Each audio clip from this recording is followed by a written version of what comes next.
సభలో మాట్లాడడం అపోస్తలుల పక్షముగా మాట్లాడినట్టుగా మనకు అనిపిస్తుంది. దేవుడు దానికి సహకరించినట్టుగా. ఇక 45వ అధ్యాయం 40వ వచనం 41వ వచనం నుంచి చదివినట్లయితే, వారు అతని మాటకు సమ్మతించి అపోస్తలులను పిలిపించి కొట్టించి యేసు నామమును బట్టి బోధింపకూడదని ఆజ్ఞాపించి వారిని విడుదల చేసిరి.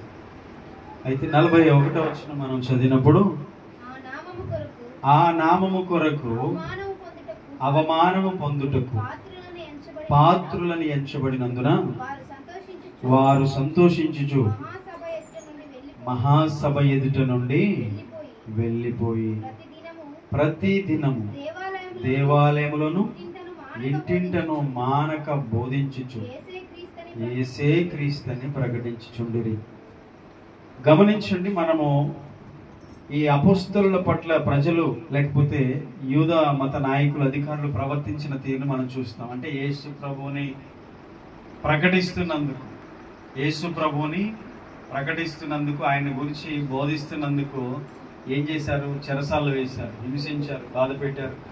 దేవుని దూత కూడా వారికి సహాయం చేశాడు, వారిని విడిపించాడు. రాత్రికి రాత్రే తీసుకెళ్లి దేవాలయంలో ఉంచి మీరు ఈ జీవమును గూర్చిన వార్తను ప్రకటించండి అని చెప్పాడు. ఇది ఆ ప్రజలు చూసి ఆశ్చర్యపోయారు. వీరేంటి, మనం బంధించాం కదా, వీరు మళ్ళీ దేవుని ప్రకటిస్తున్నారు అని చెప్పేసి వారిని ఏమి అనకుండా ప్రజలందరూ ఈ అపోస్తలుల పక్షముగా ఉండడం చూసి సైలెంట్ గా వారిని తీసుకొచ్చి సభలో నిలబెట్టారు. ఇక సభ వారందరూ కలిసి మాట్లాడుకుంటున్నారు, వీరిని ఏం చేద్దాము, చంపేద్దామా అని అనుకుంటున్నారేమో. అప్పుడు గమలీయేలు అనేటువంటి ఒక వ్యక్తి లేచి చెప్పాడు అనమాట, ఇది దేవుని వలన జరిగింది అయితే మీరు దాన్ని వ్యర్థపరచలేరు. మనుషుల వలన కలిగింది అయితే అది కొన్నాళ్ళకి అదే వ్యర్థమైపోతుంది, కానీ దేవుని వలన కలిగింది అది ఎప్పటికి కూడా మీరు దాన్ని వ్యర్థం చేయలేరు, అది లయము కాదు అని సలహా ఇచ్చినప్పుడు వారు ఇక ఏమి చేయలేక వారిని అతని మాటకు సమ్మతించి వారు ఏం చేశారంటే యేసు నామమును బట్టి మీరు ఇక బోధించకూడదని ఆజ్ఞాపించి వారిని విడుదల చేశారట. ఇంకేం చేయలేక విడుదల చేసిన తర్వాత వీరేం చేస్తున్నారు చూడండి. ఇంత అవమానం జరిగిన తర్వాత ఎవరైనా ఇంకా యేసు ప్రభుని వెంబడిస్తారా?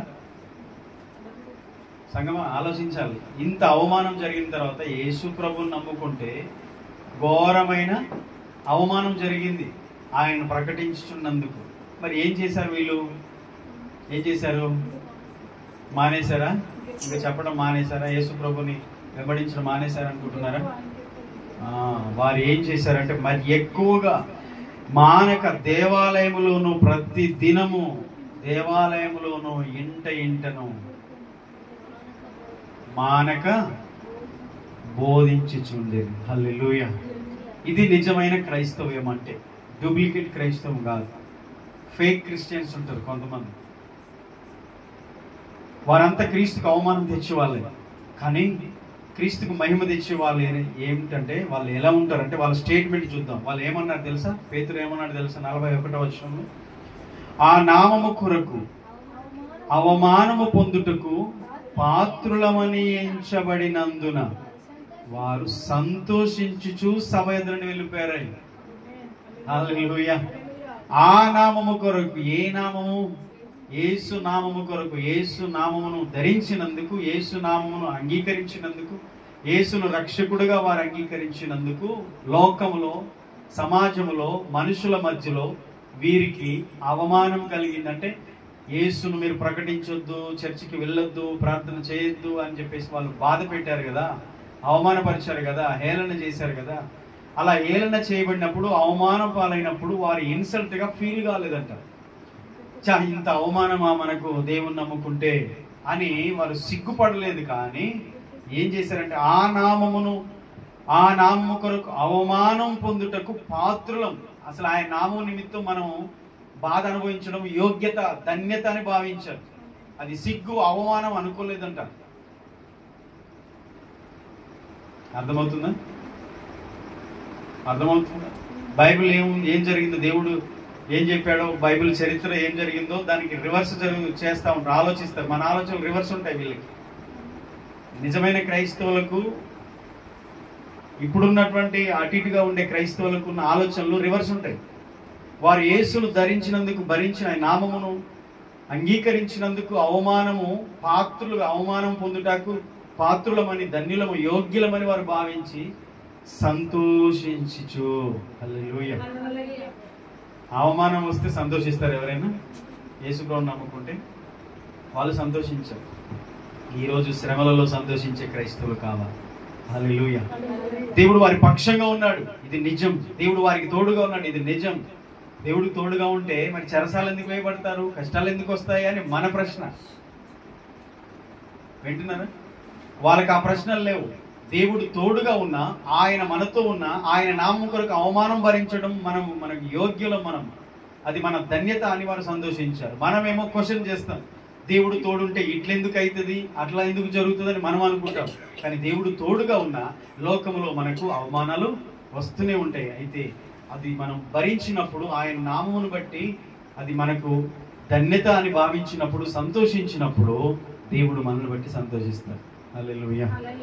ఇప్పుడు ఇంత జరిగిన వారు ఏం చేశారంటే, ఆ నామము కొరకు అవమానం పొందుటకు పాత్రులమని ఎంచబడినందున వారు సంతోషించుచు మహాసభ ఎదురు నుండి వెళ్ళిపోయారు.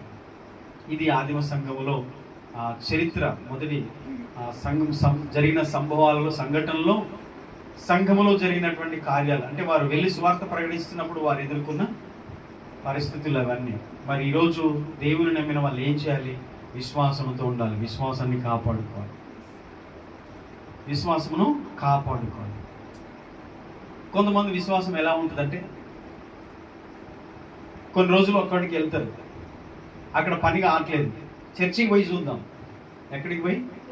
చర్చికి పోయి చూద్దాం. 4 నెలలు, 6 నెలలు, లేకపోతే ఒక 2 సంవత్సరాలు చర్చికి పోయి చూద్దాం. మన అభిప్రాయాలు, మన కోరికలు, మన శరీర సంబంధమైన ఆలోచనలు అక్కడ ఏమైనా తీరుతాయా? లేకపోతే మార్చేద్దాం. పార్టీ మార్చేస్తారు కదా, ఈ పార్టీలో నాకు పదవులు ఇవ్వట్లేదు, నాకు అవకాశాలు రావట్లేదని పార్టీ మార్చినట్టు, రాజకీయ పార్టీలు మార్చినట్టు చర్చిలు మారుస్తారు. చర్చిలు మార్చడం కాదు, దేవుణ్ణి మార్చేస్తారు. ఏమవుతుందంటే, అక్కడ అనుకున్నది కొంచెం జరగకపోతే, అంటే అక్కడ దేవునికి అనుకూలంగా మనం ఉండం, కానీ మనకు అనుకూలంగా దేవుడు ఉండాలి. మనం ఏది అనుకున్నామో అట్లా దేవుడు ఉండాలి. కానీ మనం దేవుడు అనుకున్నట్టు మనం ఉండం. అలా ఉండకుండా ఉండడం వలన, దేవుడు చెప్పినట్టు చేయకపోవడం వలన, మనం అనుకున్నట్టే ఉండడం వలన, మనం అనుకున్నవి జరగకపోవడం వలన చర్చి మానేస్తాం. అమ్మలెక్కలు, కొంతమంది అన్నయ్యలు, అక్కయ్యలు చాలా మంది ఇట్లనే చేస్తారు. జాగ్రత్త. కాబట్టి అది సాతాను సంబంధించినటువంటి పరిస్థితి. అది సాతాను వాళ్ళని ఎప్పుడు కూడా గ్రిప్లో ఉంచుకుంటాడు, వెంటనే వాళ్ళని డైవర్ట్ చేస్తుంటాడు. కానీ నిజమైన దేవుని పిల్లలు ఏం చేస్తారంటే, వారి జీవితాన్ని దేవునికి అంకితం చేసుకొని ఈ లోకంలో వారి చివరి యాత్ర వరకు యేసునందే జీవిస్తారు. ఆమేన్. యేసులోనే జీవిస్తారు, యేసుతోనే నడుస్తారు, యేసయ్య మార్గంలోనే నడుస్తారు, వేరే మార్గాల్లో నడవరు. Praise the lord. హల్లెలూయా. జాగ్రత్త గమనించండి. కాబట్టి వీరి నుంచి మనం నేర్చుకునేది ఏంటంటే, ఆయన నామమును వారు అవమానం పొందారు, అది అవమానముగా ఎంచుకోలేదు, సంతోషంగా భావించుకున్నారు. మనం అవమానం పొందుటకు, ఆయన నామమును బట్టి అవమానం పొందుటకు మనం పాత్రులం, మనం అర్హులం, మనం యోగ్యులం, మనకు ఆ ధన్యత దక్కింది, చాలా మందికి దొరకదు ఆ భాగ్యం అని చెప్పి వారు సిగ్గుపడకుండా సంతోషంగా ఆ సభలోంచి వెళ్ళిపోయారు. అక్కడే ఇబ్బంది పెట్టారు, ఆ సభలోనే ఇన్సల్ట్ చేశారు, సభలోనే అవమానపరిచారు, ఆ సభలోనే హేళన చేసి మాట్లాడిన ఆయన కొరకు మనకి అవమానం సంతోషమే అనుకొని అక్కడి నుంచి వెళ్ళిపోయారు. కానీ ఇంత అవమానం జరిగింది ఇంతమంది మధ్యలో మనకి అని ఫీల్ అయ్యారా? హల్లెలూయా. ఈరోజు సంగమ ప్రభువు కొరకు మనం ఈ లోకంలో అవమానం భరించడానికి సిద్ధమైన, అనుకోని రీతిలో, అనుకోని సమయాల్లో, అనుకోని రీతిగా కొన్నిసార్లు మన జీవితంలో అలాంటి పరిస్థితులు వస్తే, అలాంటి దుఃఖమే, కష్టమే, బాధ, అవమానమే, కొన్నిసార్లు హేళనే కావచ్చు. ఆయన నామములో మనము అది సంతోషంగా తీసుకోవడానికి సిద్ధంగా ఉన్నారా సంఘం? ఈరోజు ఎంతమంది ఉన్నారు? పొట్టే ఎక్కువ ఉంది కదా, గట్టిగా గాలి వస్తే పొట్టు మొత్తం పోతుంది, పొట్టంతా పోతుంది, పొట్టు పోతుంది. కానీ గట్టి గింజలే అక్కడే ఉంటాయి. ఎంత గాలి వచ్చినా గట్టి గింజలు అక్కడనే ఉంటాయి, ఆ రాశిలోనే ఉంటాయి. అలాంటి విశ్వాసులు సంఘంలోనే ఉంటారు, క్రీస్తును హత్తుకొని ఉంటారు. సంఘములో నిలిచి క్రీస్తులో నిలిచి సంఘములో అంటుకట్టబడి సహవాసంలో నిలిచి ఉంటారు. హల్లెలూయా. అలాంటి వారి పక్షాన దేవుడు ఉంటాడు. అలాంటి వారిని రేపు దేవుడు అంగీకరిస్తాడు. వారిని బట్టి రేపు దేవుడు సిగ్గుపడు. నీ పేరును బట్టి నేను నిన్ను ఎరుగుదును అంటాడు. ఆమేన్. నీ పేరును బట్టి నేను ఎరుగుదును బిడ్డ నిన్ను అంటాడు. మరి ఎప్పుడు సిగ్గుపడతాడు? మనము ఆయన కొరకు నిలబడకపోతే రేపు మనల్ని బట్టి ఆయన సిగ్గుపడే పరిస్థితి వస్తుంది. కాబట్టి క్రీస్తు కొరకు మనం ధైర్యంగా నిలబడదాం. ఓకే, ఆదిమ సంఘములో మనము నేర్చుకునే విషయాలు మరి చాలా ఉన్నాయి. 6వ అధ్యాయంలో కూడా మొదటి వచనం ఒక మాట చెప్పి నేను ముగిస్తాను. 6వ అధ్యాయం మనం ప్రారంభించుదాం. మొదటి వచనం ఒకసారి జ్ఞాపకం చేసుకుందాం. చదువునాను. ఆ దినములలో శిష్యుల సంఖ్య విస్తరించుచున్నప్పుడు అనుదిన పరిచర్యలో ఆ తమలోని విధవరాండ్రను చిన్న చూపు చూసిరని హెబ్రీల మీద గ్రీకు భాష మాట్లాడే యూదులు సనగసాగిరి. సంఘములో సమస్యలు ఉంటాయా ఉండవా? ఉండవా? మరి బలముగా దేవుని ఆత్మ పనిచేస్తున్న ఆ దినాల్లో ఆదిమ సంఘములోనే సమస్యలు వచ్చాయి, భేదాభిప్రాయాలు వచ్చాయి. ఎలాంటి అభిప్రాయాలు అంటే చిన్న చిన్నవే కావచ్చు, కానీ అవి కూడా సమస్యలే. సంఘంలో ఐక్యత లేకుండా పోవడానికి ఒక చిన్న సమస్య అయినా కారణమవుతుంది. ఆదిమ సంఘములో క్రైస్తవులను శిష్యులను పిలిచేవారు. గుర్తుపెట్టుకోండి, శిష్యుల సంఖ్య విస్తరించినప్పుడు అంటే వారిని శిష్యులుగా పిలిచేవారు క్రైస్తవులు మొట్టమొదటి ఆదిమ సంఘములో. అలాగే ఇక్కడ సమస్య ఏంటంటే వారు తమ అనుదిన పరిచర్యలో తమలోని విధవరాండ్రను చిన్న చూపు చూసిరని గ్రీకు భాష మాట్లాడే యూదులు సనుగుతున్నారు. ఎవరి మీద అంటే హెబ్రీల మీద. అంటే 2 రకాల భాషలు మాట్లాడే ప్రజలు ఉన్నారు. యూదా ప్రజలు యేసుక్రీస్తును అంగీకరించిన వారిలో 2 రకాల భాషలు మాట్లాడే ప్రజలు ఉన్నారు ఆ సంఘంలో. అంటే యూదులు అక్కడే యెరూషలేములో ఉన్న యూదులు ఉన్నారు, హెబ్రీ అరబైక్ భాష మాట్లాడేవారు ఉన్నారు. గ్రీకు భాష మాట్లాడేవారు అంటే ఆయా ప్రాంతాల్లో చెదిరిపోయిన యూదులు, అంటే వేరే ప్రాంతాల్లో ఉండి యెరూషలేముకి వచ్చి స్థిరపడ్డారు. అంటే అక్కడ ఉన్నవారు కూడా గ్రీకు భాష, వేరే భాష మాట్లాడేవారు కూడా ఉన్నారన్నమాట. కాబట్టి వారు మాట్లాడే భాష వీరు మాట్లాడే భాష కొంచెం వ్యత్యాసం ఉంటుంది. పూర్తిగా యూదులు పరిపూర్ణంగా యూదులకు ఇవ్వబడిన హెబ్రీ భాష కాకుండా వీరు వేరే భాష మాట్లాడు. అంటే వేరే భాష మాట్లాడే వారిని ఈ యూద ప్రజలు, యెరూషలేములో ఉన్న ప్రజలు ఏం చేశారంటే ఆ సంఘంలోనే చిన్న చూపు చూడడం స్టార్ట్ చేశారు. ఇంకా ముఖ్యంగా విధవరాండ్రను చిన్న చూపు చూశారట. సంఘంలో ఈ సమస్య మనం నేర్చుకుంటున్నాం. అంటే అలాంటి సమస్యలు ఎలాంటి వాటికి దారితీస్తాయంటే ఇది ఇక్కడ భాషతోనే కాదు, అనేక సంఘాలు అనేక రకమైనటువంటి పరిస్థితులతో సంఘాల్లో భేదాభిప్రాయాలు వచ్చాయి. పరిపూర్ణులు కారు వారు, ఏ లోపము లేని పరిపూర్ణులు కారు, కానీ కొంచెం భేదాభిప్రాయాలు వారిలో ఉన్నాయి. గ్రీకు భాష మాట్లాడే యూదులు అంటే హెబ్రీ అరబైక్ భాష తెలియని క్రైస్తవులు అన్నమాట. వారు ఇతర దేశాల్లో పుట్టారు, కొంతమంది ఇతర దేశాల నుండి వచ్చారు, అక్కడ బ్రతికుండవచ్చు. కానీ యెరూషలేము ప్రజలు మాత్రం మామూలుగా మాట్లాడే భాష అది హెబ్రీ భాషనే. అంటే వారి భాష వారి గొప్పతనం, వారికి గొప్పతనం, కానీ ఎదుటి వారు మాట్లాడే భాష అది తక్కువ అని చూసేవారు. ఇప్పుడు ఈ సమస్య కారణం ఏంటి? మాది గొప్పది, మాది మంచిది, మీది మాకంటే తక్కువ అనుకున్నప్పుడేగా సంఘంలో సమస్య వచ్చింది. అలాంటి సమస్య రావడానికి కారణం ఇంకొకటి ఉంది, బలమైన కారణం. ఏంటనంటే 2వ వచనం చదువు.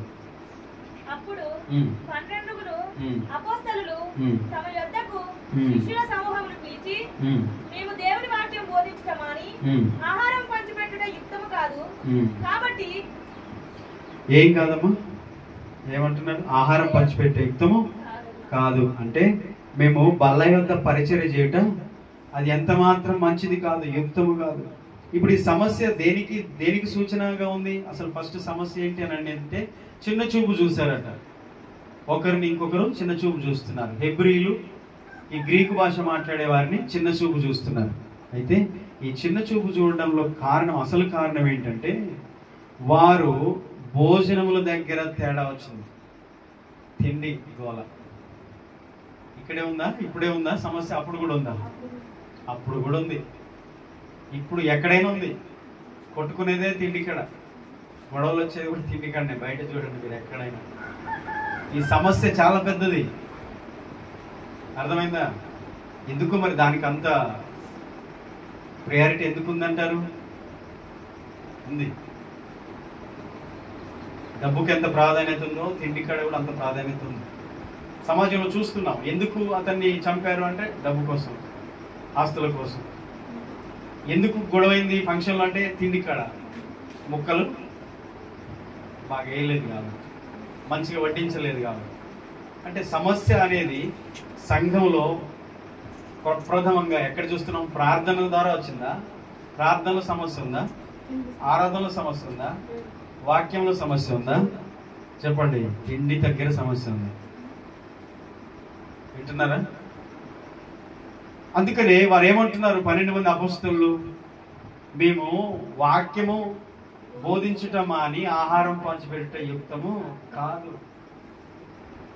ఇక వాక్యం చెప్పడం మానేసి, ప్రార్థన మానేసి, పరిచర్య చేయడం మానేసి, సేవ చేయడం మానేసి, ఇక వండడం వడ్డించడం ఇది యుక్తం కాదు. అంటే మేము చేయాల్సిన ఆ పని మంచిది. ఎందుకు వారు ఈ మాట అంటున్నారంటే జాగ్రత్తగా గమనించాలి. అక్కడ తిండి విషయంలోనే సంఘంలో కొంతమందిని ఒకలాగా, కొంతమందిని ఒకలాగా చూడడం జరిగింది. ఆ సమస్య ఆదిమ సంఘంలో ఉంది. దీనికి సొల్యూషన్ కూడా మనం నేర్చుకుంటాం. అంటే ఇది చాలా పెద్ద సబ్జెక్ట్, కానీ ఇది ఇప్పుడుతో ఈ రోజుతో అయిపోయేది కాదు. మళ్ళీ వారం కూడా కంటిన్యూ అవుతుంది. కానీ కొన్ని విషయాలు మనం ఖచ్చితంగా నేర్చుకోవాలి. మొదటి వచనంలో ఉన్న సమస్య ఫస్ట్ ఏంటంటే హెబ్రీలు గ్రీకు భాష మాట్లాడే వారి మీద సనుగుతున్నారు, విధవరాండ్ల మీద సనుగుతున్నారు, ఇలా చిన్న చూపు చూస్తున్నారు. సంఘంలో ఒకరినొకరు చిన్న చూపు చూడడం అనేది మంచిది కాదు. మొట్టమొదటి విషయం. ఎందుకనంటే వీరందరూ కూడా క్రీస్తు రక్తంలో కడగబడిన వారే. యేసు క్రీస్తు రక్తంలో కడగబడిన బిడ్డలే అందరూ. ఈ లోక సంబంధమైన వాటి విషయంలో భేదాభిప్రాయాలు ఉండొచ్చు, కానీ దైవికమైన ఆధ్యాత్మిక విషయాల్లో క్రీస్తులో ఉన్న వారిలో భేదాభిప్రాయాలు ఉండకూడదు అనేది మనము ఈ మొదటి వచనం నుంచి నేర్చుకున్నాం. ఇక వీరు గ్రీకు భాష మాట్లాడే క్రైస్తవులపై వ్యతిరేక భావం చూపారు. హెబ్రీ భాష మాట్లాడేవారు అంటే హెబ్రీలు అంటే వాళ్ళు చాలా ఎట్లుంటారంటే గర్వంగా ఉంటారు. హెబ్రీ భాష మాట్లాడేవారు వారు ఇక అందరికంటే మేమే గ్రేట్ అని అనుకుంటారు అన్నమాట. వేరే దేశాల నుంచి వచ్చారు యూదులే, వారు కూడా క్రీస్తుని అంగీకరించారు. కానీ వారు ఏం భాష మాట్లాడుతున్నారు? యెరూషలేములో మాట్లాడే భాష కాదు, బయట గ్రీకు భాష మాట్లాడుతున్నారు. దాన్ని బట్టి ఆ భాష మాట్లాడే వారిని వీళ్ళు చిన్న చూపు చూసినట్టు మనకు అర్థమవుతుంది. మునుపు తాము అనుభవించిన ఐక్యతను కొందరు విశ్వాసులు మర్చిపోయారు. మునుపు అంటే మనకు గుర్తు రావాలి. మీకు గుర్తుందా? 2, 3, 4 అధ్యాయాలు ధ్యానించాం. అపోస్తలుల బోధ ఎందు, సహవాసం ముందు రొట్టె ఏర్చుంది, ప్రార్థన చేయడం, ఎడతెగకున్నారు కదా. మరి అదే వీరు 4వ అధ్యాయానికి వచ్చేసరికి తమ చర స్థిర ఆస్తులను నమ్మి వారికి కలిగినది ఏది వారు తమదని అనుకోనలేదు. మీకు 2వ అధ్యాయం 44 వచనం ఉంది, చూద్దామా? మీరు ఆల్రెడీ వినే ఉన్నారు, మరొకసారి జ్ఞాపకం చేస్తుంది. 2వ అధ్యాయం అపోస్తలుల కార్యం 44 వచనం. విశ్వసించిన వారందరూ ఏకముగా కూడి తమకు కలిగినదంతా సమిష్టిగా ఉంచుకున్నారు. అప్పుడు ఉంచుకున్నారుగా, సమిష్టిగా అందరు సమానమే అనుకున్నారుగా. ఆదిమ సంఘంలో సమస్య ఇది. ఏక మనసు కలిగి ఉన్నారుగా, సమానత్వం కలిగి ఉన్నారుగా. ఉన్నారా లేదా? ఉన్నారు. 47:6 ఇది తర్వాత ఇదిగాక వారు తమ చరస్థిరాస్తులను అమ్మి అందరికి వారి వారి అక్కర కొలది పంచి పెట్టిరి. మరి ఇప్పుడు భేదాలు ఎందుకు వస్తున్నాయి?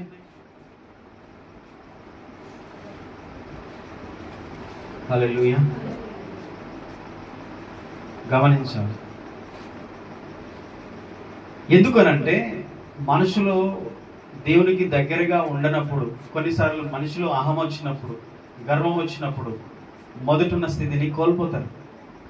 మొదటున్న భక్తి జీవితం ఏదైతుందో, ఆ ప్రేమ ఏదైతుందో, దేవుని పట్ల ఉన్న అభిమానం, అవన్నీ కూడా దిగజారిపోతాయి మనిషిలో. ఎందుకంటే లోకానుసారమైన మనస్తత్వం మనిషిలో ప్రవేశిస్తుంది. ప్రవేశించడం ద్వారా మనిషి ఏం చేస్తారంటే శరీర సంబంధమైన దాని గురించి నిరాశ పడుతూ దిగజారిపోతుంటాడు అనమాట, నీరసపడిపోతుంటాడు. అప్పుడు ఎదుటి వ్యక్తి మీద దుష్ప్రభావం చూపడం మొదలు పెడతారు, ఎదుటి వారిని దూషించడం ప్రారంభిస్తారు, చిన్న చూపు చూడడం మొదలు పెడతారు. ఇది ఆధ్యాత్మిక దిగజారుడుతనానికి గుర్తు. చూడండి, వారు ఏక మనసు కలిగి ఉన్నారు, అక్కర కొలది పంచిపెట్టారు, సమిష్టిగా ఉంచుకున్నారు. 46వ వచనం, వారు ఏక మనస్కులై ప్రతి దినము దేవాలయంలో తప్పక కూడుకొనుచున్నారు, ఇంటింట రొట్టె విరుస్తున్నారు, దేవుని స్తుతిస్తున్నారు, అందరి వలన దయ పొందిన వారే ఉన్నారు, ఆనందంతో ఉన్నారు, నిష్కపటమైన హృదయంతో ఆహారం పుచ్చుకొనుచున్నారు. ఎలా పుచ్చుకుంటున్నారు? అప్పుడు తిండి ఎలా తిన్నారు అర్థం కాడని చెప్తున్నా. కొన్ని పదాలు ఘాటుగా ఎందుకు మాట్లాడాల్సి వస్తుందంటే అప్పుడు కొంచెం మనకి అర్థం అవుతుంది అనిపిస్తుంది నాకు. అర్థమైందా? మరి అప్పుడు నిష్కపటమైన హృదయముతో ఆహారం పుచ్చుకున్నారు. మరి ఇక్కడ సంఘం సంఖ్య విస్తరించినప్పుడు ఇక్కడేంటి? ఆహారం కంటే గొడవ వచ్చింది, చిన్న చూపు చూస్తున్నారు. చూసారా? అప్పుడు ఉన్న స్థితి ఇప్పుడు మారిపోయింది. అందుకని కొంతమంది విశ్వాసులు మునుపు తాము అనుభవించిన ఐక్యతను, ఆ ప్రేమను కొంతమంది విశ్వాసులు మర్చిపోయారు. ఆరంభంలో ఉన్న విశ్వాసము, ప్రారంభంలో ఉన్న భక్తి, ఆరంభంలో ఉన్న ప్రేమ, ఐక్యత, సమాధానము, సమానత్వము, ఒకరినొకరు బలపరచుకోవడం, ఎంకరేజ్ చేసుకోవడం, సమిష్టిగా ఉండడం, సమాధానంగా ఐక్యత కలిగి ఉండడం, అది మర్చిపోయారు. అందుకనే అది ఎప్పుడు గుర్తు చేసుకోవాలి, ఎల్లప్పుడూ గుర్తు చేసుకోవాలి. హల్లెలూయా. తమ శరీర స్వభావాన్ని అనుసరించారు. నిజంగా శరీర స్వభావాన్ని అనుసరించడం చాలా ప్రమాదం. సంఘము అర్థం కావట్లేదు. చాలా సార్లు నేను బాధతో చెప్పాను, ఆవేశంతో చెప్పాను, కోపంతో చెప్పాను, కానీ అర్థం చేసుకోవడానికి ప్రయత్నం చేయాలి. మనము ఆత్మానుసారంగా జీవించడానికి ప్రయత్నం చేయాలి. శరీరానుసారంగా మనం భక్తి చేయకూడదు. అది ఎంత మాత్రం మనకు ఉపయోగం కానే కాదు. కొరింథీ సంఘం ఇలాగ ప్రవర్తించారట. అంతగా ఎదిగిన సంఘం కూడా కొన్ని విషయాల్లో శరీరానుసారంగా ప్రవర్తించారు. ఇక్కడ వీరు చిన్న చూపు చూడడం, తక్కువ చేయడం, ఎందుకు గొడవలు రావడం, ఎందుకు సంఘంలో సమాధానం లేకపోవడం, ఐక్యత లేకపోవడం, ఎందుకు ఆహారం దగ్గర, విధవరాళ్ళ దగ్గర, వారు వేరే భాష మాట్లాడుతున్నారని భాష దగ్గర ఇలాంటి భేదాభిప్రాయాలు చూపడం ఎందుకు అనంటే ఆత్మానుసారమైన మైండ్ సెట్ తగ్గిపోయింది, శరీరానుసారమైన మైండ్ సెట్ పెరిగింది. ఈ లోకానుసారమైన మనస్తత్వంతో చూస్తే మనం లోకంలో బిహేవియర్ చేసినట్టే సంఘములు చేస్తాం. చేయకూడదు. సంఘము దేవుని క్రీస్తు శరీరం. అర్థమైందా? ఇప్పుడు వీళ్ళు అలాగే ప్రవర్తించారు. కొరింథీ సంఘం అలా చేశారని చెప్తున్నాడు. 1 కొరింథీ పత్రిక 3వ అధ్యాయం 1వ వచనం మీరు ఒకసారి చూడండి. వాళ్ళు ఎలా ప్రవర్తించారు? మొదటి వచనంలో, 1 కొరింథీ 3వ అధ్యాయం 1వ వచనం, సహోదరులారా, ఆత్మ సంబంధులైన మనుషులతో మాట్లాడినట్టు నేను మీతో మాట్లాడలేకపోతుంది. ఎందుకని? ఆత్మ సంబంధులైన మనుషులతో మాట్లాడినట్లు నేను మీతో మాట్లాడలేకపోతుంది. ఎందుకని?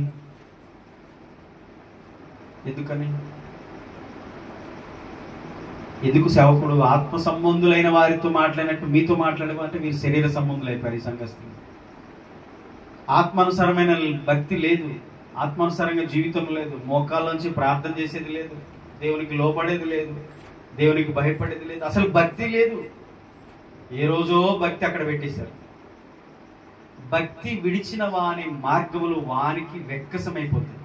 వెక్కసంగా ఉంటుంది అనమాట. కూర్చోవాలన్నా, ప్రార్థన అన్నా, బైబుల్ అన్నా, పరిచర్య అన్నా, ఇవ్వాలన్నా వెక్కసంగా ఉంటుంది అనమాట. ఎప్పుడైతే ఆత్మానుసారమైన స్థితిని కోల్పోతారో అప్పుడు ఆత్మానుసారమైన మనుషులుగా ప్రవర్తించలేరు. పౌలు అంటున్నాడు, ఆత్మ సంబంధులైన మనుషులతో మాట్లాడినట్టు నేను మీతో మాట్లాడలేకపోతుంది. ఎందుకు ఆయన అంత ఇబ్బంది పడుతున్నాడు అంటే ఆత్మీయ విషయాలు చెప్తే అర్థం కావు, ఈ లోక సంబంధం వచ్చేట్లు చెప్తే అన్ని అర్థమవుతాయి. ఇదేంటో మరి ఈ చిత్రం.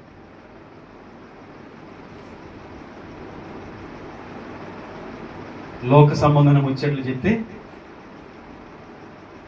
పూసకొచ్చినట్టుగా ఒక్కటి మిస్ కాకుండా మనం మొత్తం కంఠస్థం చేసేస్తాం. కానీ ఆత్మ సంబంధమైన విషయాలు, దేవుని విషయాలు, దైవిక విషయాలు ఒక్కటి కూడా లోపలికి ఎక్కవు, అసలు ఉండవు. చాలా బాధపడుతున్నాడు.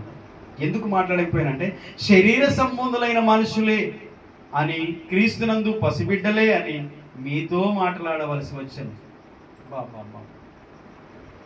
ఇన్ని సంవత్సరాలు సార్ దేవుని నమ్ముకొని, ఎన్ని సంవత్సరాలు? కొరింథీ సంఘం అయితే మామూలు విషయం కాదని, ఎన్ని సంవత్సరాలు. కానీ ఎదిగిన ఆత్మీయ స్థితికి వారిలో కనిపించలేదు. శరీర సంబంధులైన మనుషులతో మాట్లాడినట్టు మీతో మాట్లాడాల్సి వచ్చింది. ఎందుకు తెలుసా?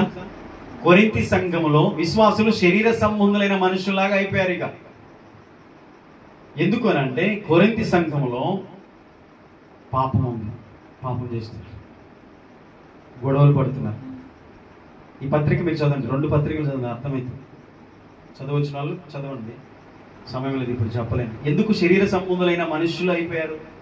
ఆత్మ సంబంధులైన మనుషుల్లాగా వారు ఎందుకు లేరు అంటే, శరీర సంబంధమైన మనుషులు ఎప్పుడు అయిపోయారంటే దేవుని భయం వారు కోల్పోయారు.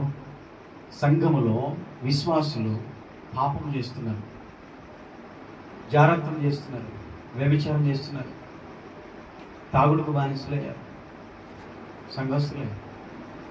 అలాంటి పరిస్థితి కాబట్టి ఆయనకి పెద్ద ఆటంకం అయిపోయింది.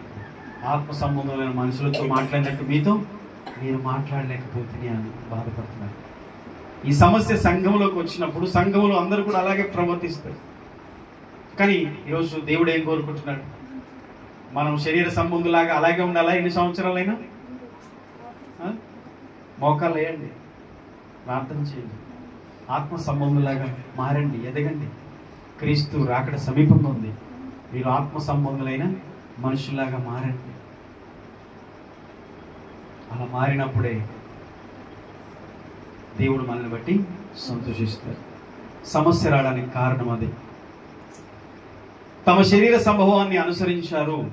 తమ శరీర స్వభావాన్ని అనుసరించడం ద్వారా ఏం జరిగింది? భేదాలు ఎందుకు వస్తాయి? ఇప్పుడు కూడా సంఘాల్లో ఈ సమస్య ఎందుకు వస్తుందంటే భాష, రంగు, భాషా అభిప్రాయాలు చూపిస్తారు. భాషలో మనుషులు రంగులో భేదాభిప్రాయాలు చూపిస్తూ ఉంటారు.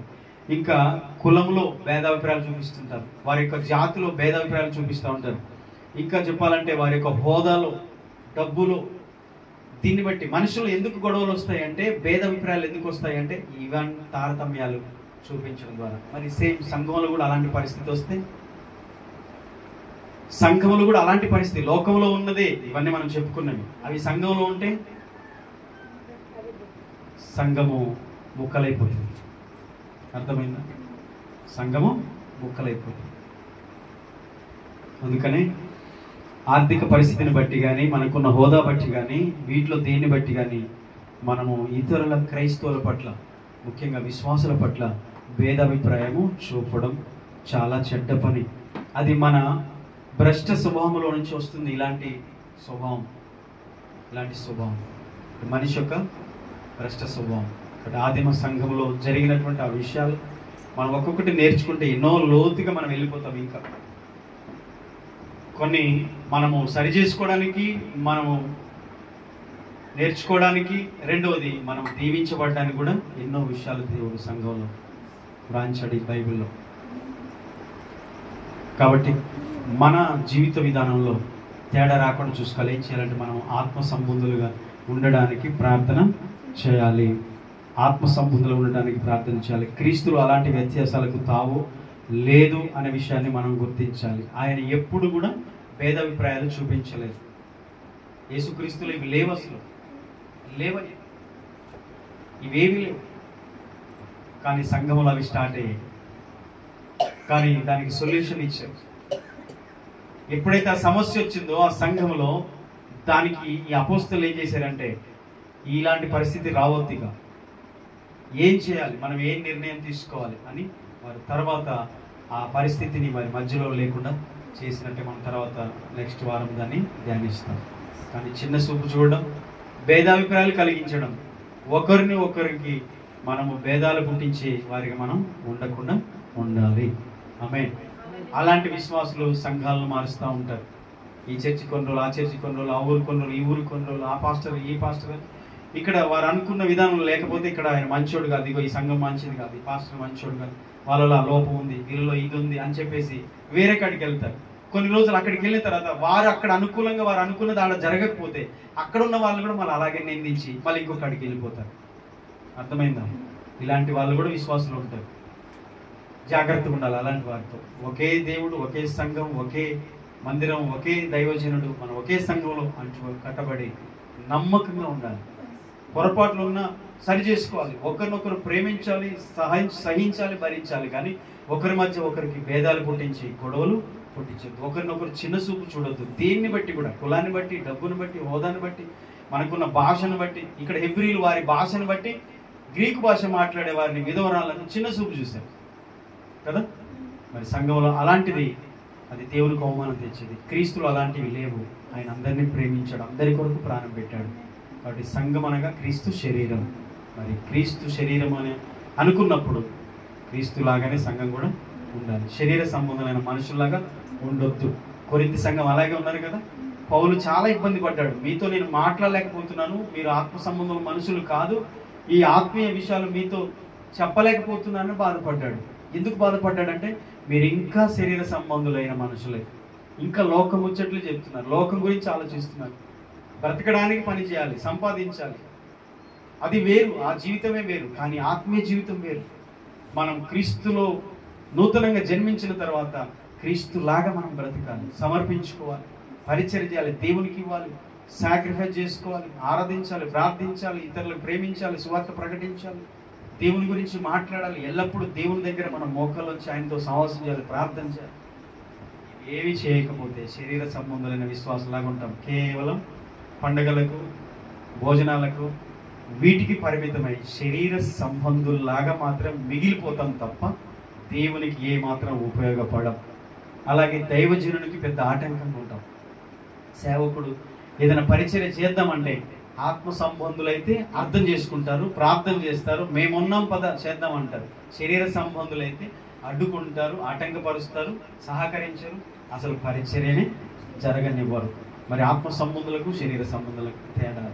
బట్ ఆత్మ సంబంధుల్లాగా మనం ఉందాం, దేవుని ఆత్మ చేత నింపబడదాం, దేవుని సేవ జరిగేటట్టుగా, దేవుని రాజ్యం కట్టబడేటట్టుగా, దేవుని కొరకు మనం సాక్షులుగా, ఆయన రాకడలో మనం ఆయన్ని కలుసుకునే విధంగా, మన కుటుంబం కూడా రక్షించబడి ప్రభువులోకి వచ్చి అందరం కూడా దేవుని రాజ్యంలో ఉండేటట్టుగా మన వంతుగా మనం ప్రయాసపడదాం. మోకరించండి, ప్రార్థన చేద్దాం. తల్ల ఉంచుదాం, కళ్ళు మూసుకుందాం, మోకళ్ళు ఉంచుదాం, ప్రార్థన చేసుకుందాం. లోకమును బట్టి, లోకములోని ఇబ్బందులు బట్టి మనం కృంగి